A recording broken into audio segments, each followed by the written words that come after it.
Hi everyone, it's Adrienne Leah. This is going to be a quick reading. I'll drop a little lore in the video too. So hopefully it's not too unhinged, but in the present position you have the Ten of Wands, and I really feel that it has like this energy of you have your freedom, now you have to fight to keep it or maintain it. It's something that I feel like we don't really think about that much about not having our freedom until somebody or something tries to discipline or take that freedom away. So there's like a maintenance or heavy lifting type of energy that you get from the Ten of Wands. And I do feel that there's things that there's a lot of learning and there's a lot of focusing.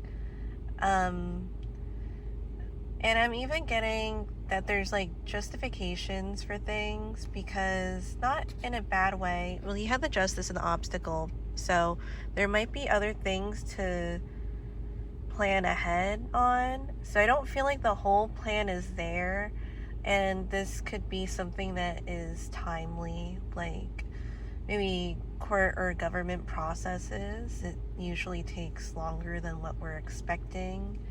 And seeing it, that it's around the holidays, and towards the end of the year, I don't know how it is in other countries, but I would say like October, November, December are like really busy times of the year for America. So things tend to take longer. Maybe stuff is like closed, or people aren't working. They take like vacation time, and so this can be maybe to your advantage if you want to use it to plan ahead more, because you have the Two of Cups in the obstacle too. And it just seems like it reminds me, because it's in the obstacle position and there's fluidity in the Two of Cups, typically fluidity in the Two of Cups, I'm getting that like a beaver that builds its dam. There's something that is maintained. And again, with the justification, I hope that's a good word to put in this reading, but it's like what we value. And the Hierophant has been in the past readings, and I feel like it's an important aspect. It's in the past position right now. So there's a point where I feel like you stick to what you're trying to go for, and it doesn't really seem like it's not something that you want to budge on, because it's one of those top tier things that are important to you, or like bottom, because technically the bottom of the totem pole is actually not a bad thing. It's actually a good thing. So it's like, where's your focus and where are you aiming? And there's the aspect, it's also a message from the Archangel Oracle where it's unyielding faith. So there's something that's unyielding. It's something that doesn't really that you can't compromise on, in a way. Like there might be some compromises when you're trying to obtain something, because usually when you're like just anything in life, it doesn't exactly go exactly how you're thinking it might go, but there's getting to the conclusion too. I do feel like it's going in a good direction, because you have the Chariot on how to overcome the obstacle. And then you also have the Six of Wands. So it does seem like there's an energy of like being on the right track, and sometimes there's points in life where it kind of stops.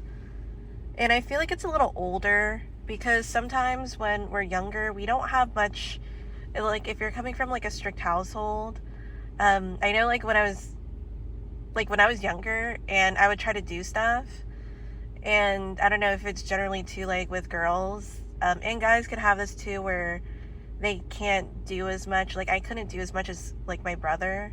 Like I couldn't go out as much as him either. And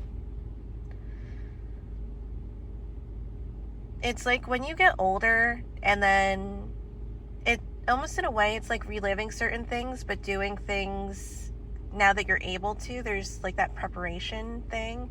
And I was also thinking about like the past where I would shop at Hot Topic. I mean, occasionally I do still, but I don't shop a lot I don't shop a lot in malls.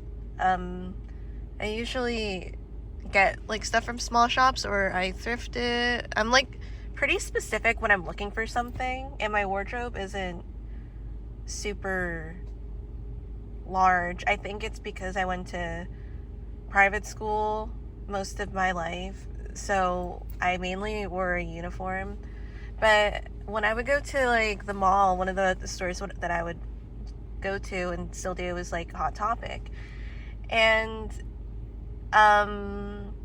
in the past, you wanted to get like a top or like whatever you wanted to get, but you were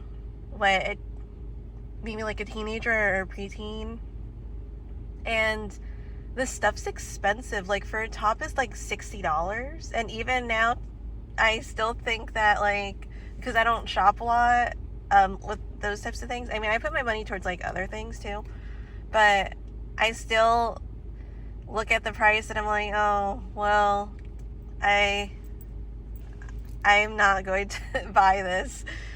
Sometimes if I want it, I will, and I feel like it's, again, justifying it that it might be helpful. Today I actually bought a vest. It goes with my winter wear, because most of my clothes are in my storage unit, especially for my winter wardrobe. And I have my sweaters, but sometimes like the sweater and the jacket is a lot, so I put this vest over, and it's like I could just wear my sweater and a vest on top of it, and it's fine.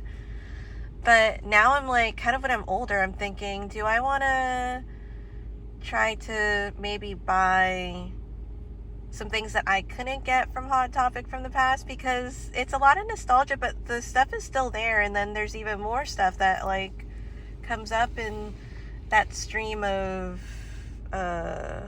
merchandise. So in a way, I'm kind of thinking like, do I want to? Well, because I've gone so many years without getting these things, but I'm thinking like, I still like it, so maybe here and there I could get something that's kind of fun. And then there's this other thing too, and this is like, other Lord, like so I got banned from Bank of America. I didn't even know I got banned from Bank of America until like years later, when I tried to like sign up with them again. And it was just like, I knew that like I wasn't supposed to give my password away, and then I didn't think it was like that serious. Like I knew it was that serious, but I didn't think like it was that serious. So I was like surprised that they banned me, and I was so like okay. But just like kind of going through stuff, and then now there's more of like the beaver like preparing its dam, or like doing the job that's needed to do in order to obtain like the results it's looking for. I feel like this is a good preparation period, and it's 10, so it's like kind of towards the end of like For some reason I was getting rush hour, so there could be like that clearance, after rush hour where there's not, there's less people, or like people aren't, they got to their house wherever they needed to go. So, as I said, how to overcome the obstacle, you have this Chariot, and then you also have the Seven of Swords here too. So 7 and 7, so that's also energy of preparation too.